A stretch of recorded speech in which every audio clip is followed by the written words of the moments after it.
This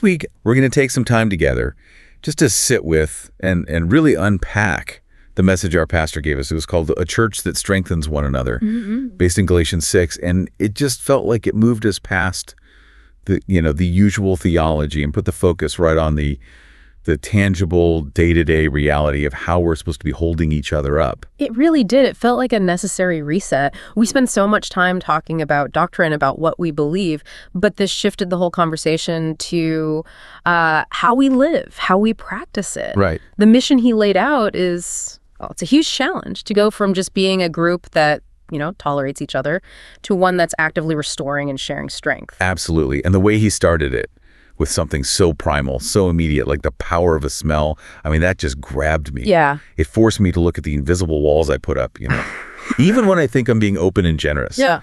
So I guess that's our mission for this deep dive. How do we even see, let alone dismantle, those invisible lines we draw? And how do we actually live out what he called the law of Christ? Not just in theory, but in those real moments of weakness and when the burdens just feel unbearable. Exactly. Let's start right there with that opening insight. It came from the pastor's own experience doing home care visits. Right, visiting dozens of homes a week. And he said the first thing he noticed, the very first observation, wasn't about, how clean a place was or what the furniture looked like. It was something much more sensory. It was the smell. That's what he focused on, that unique scent every home has, especially in the winter when everything's closed up. And he wasn't talking about like good smells or bad smells necessarily, not food or perfume, just the lingering aroma of a life being lived, dampness or diet or just the conditions of the building. And the power of that is that it's invisible, right? You can't see it, but it hits you first. It's so sharp and fast. And in that tiny little microsecond, when a door opens, your brain has already processed it all and made a judgment. That's the invisible divide. That instant unconscious processing, it creates this tiny little reaction, maybe a frown you don't even know you're making. And that reaction is your brain thinking, this is unfamiliar, this is different. And that's where it gets really convicting. Because that invisible input can trigger this really devastating internal thought, which is, you and I are from different worlds. We don't belong together. It's the closing of a door, not the physical one, but the one in your heart. It's just such a profound way of creating distance. You draw a line based on something you can't even really name, but it represents all these other things, social status, economics, and your first impulse is to just pull back. And to really show how damaging that is, he brought up the movie Parasite. Oh, that example was just excruciatingly perfect. It felt so real. Let's walk through that again, the scene with the chauffeur. So you have the wealthy employer who is on the surface just the picture of politeness and grace. He hires this chauffeur. And the chauffeur has done everything he can to look the part, to hide his reality. But he lives in one of those semi-basement homes, Benjia, I think they're called. Exactly. And it's a place that's just constantly fighting dampness and mildew. So there's this inescapable musty smell, the smell of poverty, really. It just clings to everything. And the employer gets in the car. And he doesn't say a word.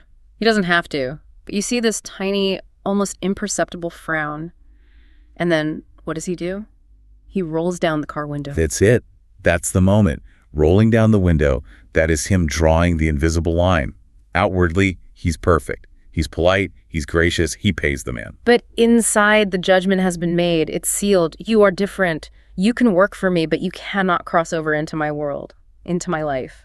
And that's the gut punch. The pastor asked us, does this happen in the church? And you want to say, no, of course not. We're better than that. Yeah. We should be, right? The love of Christ should just erase all of that. But he was honest. He said it happens all the time.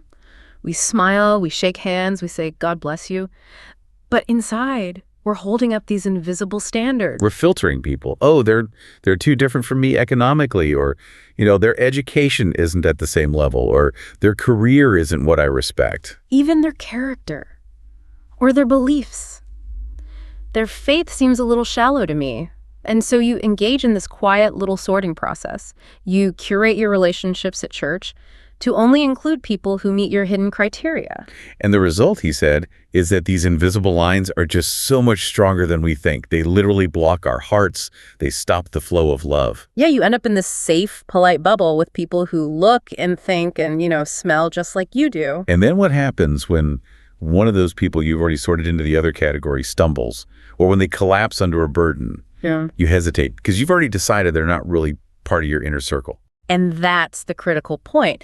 The church is called to interrupt that whole cycle, to stop evaluating and to start lifting. You have to understand that judgment mechanism before you can even begin to talk about restoration. It changes everything. It moves you from this comfortable, polite, conformity, really, into this challenging, costly engagement with people's actual lives. And that takes us right into Galatians 6, verse 1, because after all this heavy-duty doctrine in the earlier chapters about freedom and faith, Paul just pivots sharply. He does, yeah. He suddenly gets into the gritty, messy reality of what it looks like to be a community of free people. It's the so what of the gospel. You're justified by faith. You're free in Christ. Great. So what does that look like when your brother or sister messes up? Right. And he doesn't paint this picture of a perfect church where nobody ever stumbles.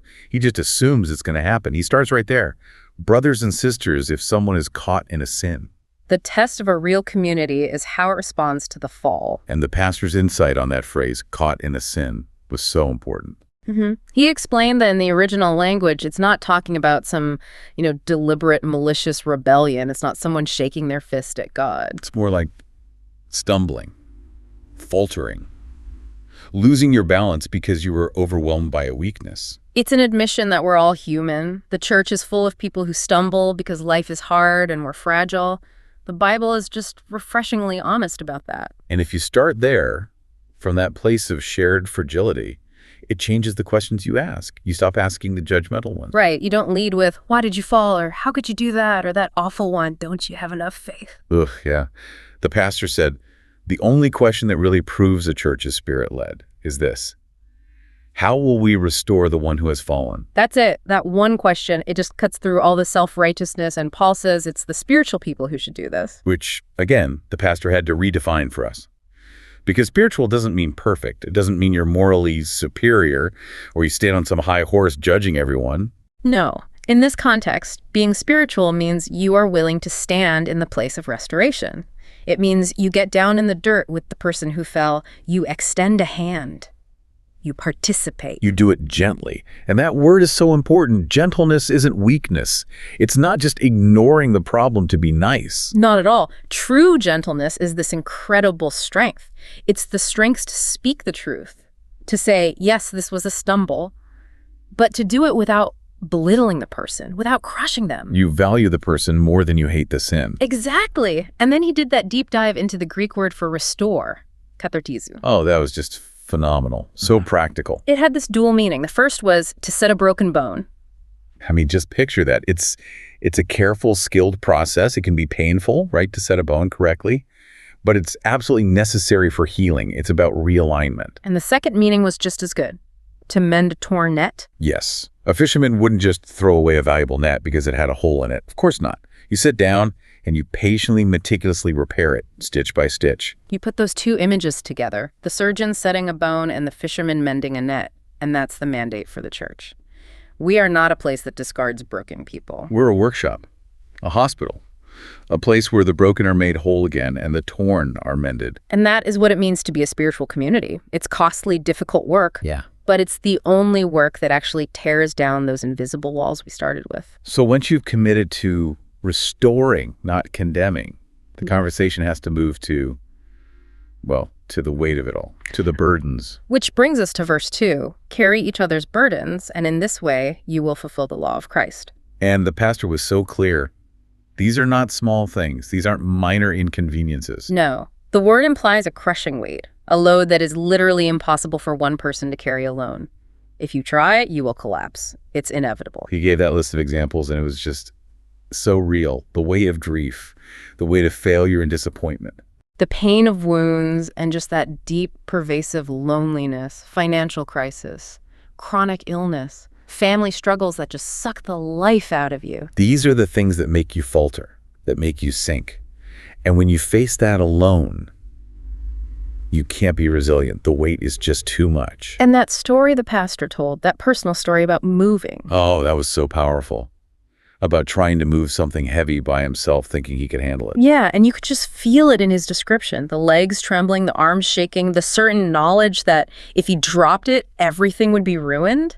That feeling of being totally isolated in a battle you know you're about to lose. That's the definition of the burdens we're talking about. But then someone saw the struggle and just came alongside and helped share the weight. And the relief he described wasn't just, oh, thank you. It was, and I wrote it down, I felt like I could live again. Wow. Yeah. Just because the isolating weight was gone, the burden was still there, but it was shared. And that, the pastor said, is where we find the church's most gospel-centered words. They're not the easy platitudes, like, just trust God. No, the most powerful words are, this is too heavy for you. You can't carry this alone. I'm here. I will carry it with you. That is the promise of the covenant community in action, that no one has to stand alone in their suffering.